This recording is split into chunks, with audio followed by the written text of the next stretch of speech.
warahmatullahi wabarakatuh. Kali ini kita akan bahas sifat koligatif larutan yang berikutnya, yaitu kenaikan titik didih. Titik didih adalah suhu pada saat tekanan uap cairan sama dengan tekanan udara luar atau permukaan. Pada tekanan 1 atmosfer, titik didih air adalah 100. Nah, yang garis ini, utuh ini adalah pelarut. Yang berada di tengah pelarut, yang putus-putus di luar ini adalah larutan. Pada titik C, ini tekanan 1 atmosfer, titik didih air itu 100 derajat Celcius. Tapi larutan akan mendidih di atas 100 derajat Celcius. Berarti di sini adalah titik didih larutan.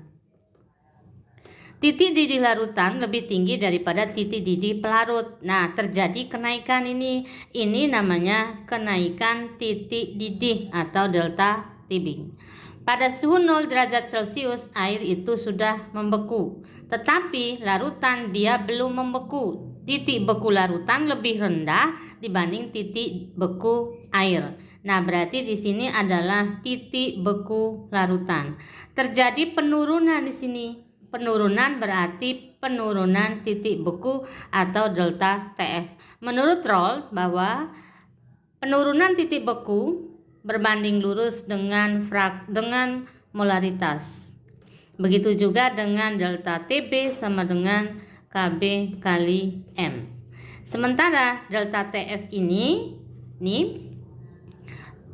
titik beku pelarut lebih tinggi daripada titik beku larutan. Berarti delta TF sama dengan TF pelarut dikurangi TF larutan. Maka delta TB sama dengan terjadi kenaikan titik didih larutan lebih tinggi daripada titik didih pelarut. Berarti titik didih larutan dikurangi titik didih pelarut. Di sini adalah wujud padat, cair, dan gas. Nah, cair ke gas berarti dia ini proses mendidih. Maka garis EC atau CE adalah garis didih pelarut. Yang ini garis didih larutan. Ini E aksen ke D. Kemudian BE adalah garis beku pelarut. Yang di tengah ini pelarut, yang di luarnya ini larutan. Cair ke padat membeku, maka BE garis beku pelarut, AE adalah garis beku larutan. Sebanyak 0,6 gram urea dilarutkan dalam 100 gram air. Jika KB-nya 0,52, tentukan titik didih larutan. Kita tulis di sini delta TB sama dengan KB kali M. Delta TB sama dengan KB-nya 0,52. M-nya itu molaritas. Rumus molaritas adalah massa per ml kali 1000 per massa pelarut. Nah, sekarang berarti masanya di sini 0,6 kali 0,6 dibagi ml urea adalah 60 kali 1000 dibagi massa pelarutnya, massa air ini 100. Nah, ini tinggal kita coret di 10. Maka sama dengan 0,52 kali 0,6 kali 10 berarti 6 per 60. 6 per 60 sama dengan ini 0,1. 0,1 kali 0,52 berarti 0,052 derajat Celcius. Pertanyaannya titik didih, berarti titik didih larutan. Titik didih larutan ini berarti 100 karena dia pelarutnya air, di atas 100 berarti 100 tambah 0,052 sama dengan 100,052 derajat Celcius. Larutan gula MR-nya 342 mendidih pada suhu 100,26 derajat Celcius. Berarti ini adalah titik didih larutan. Jika KB airnya 0,52, pertanyaannya berapa massa gula yang terlarut dalam 1 kg? Ini adalah P, massa pelarut. Nah, sekarang kita tulis delta TB sama dengan KB kali M. Kenaikan suhunya ini di sini suhunya 100,26.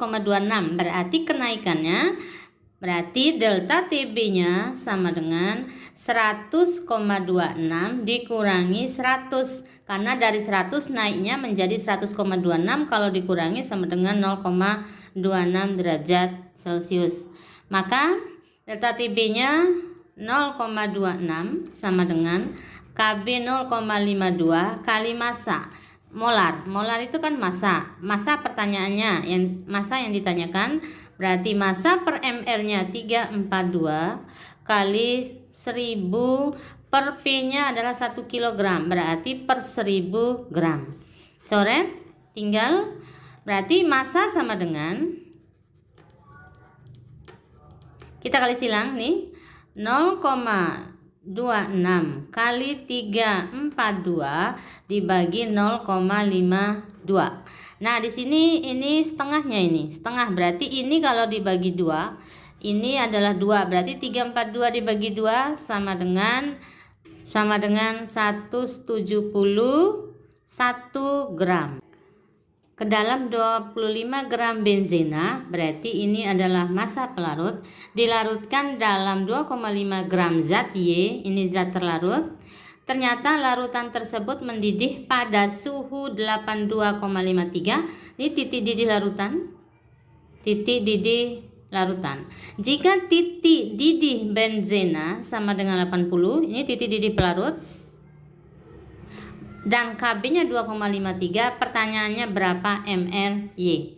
Kita lihat dulu, kita menghitung delta TB. Nah, naik kan berarti titik didih pelarut dikurangi titik didih larutan dikurangi titik didih pelarut. Berarti 82,53 dikurangi 80 sama dengan 2,53 derajat Celcius. Nah, sekarang rumus delta TB sama dengan KB kali M. Ini 2,53 sama dengan nih. KB-nya berapa? Ini KB. 2,53 kali massa. Massanya di sini massa zat Y adalah 2,5 dibagi mR Y kali 1000 dibagi massa pelarutnya adalah 25. Nah, ini bagi ini sama dengan 40. 2,53 dibagi 2,53 ini coret, hilang, berarti tinggal sini 1 sama dengan nih 2,5 dibagi mR kali 40. 1 kali mR sama dengan 2,5 kali 40 sama dengan 100. Waalaikumsalam warahmatullahi wabarakatuh.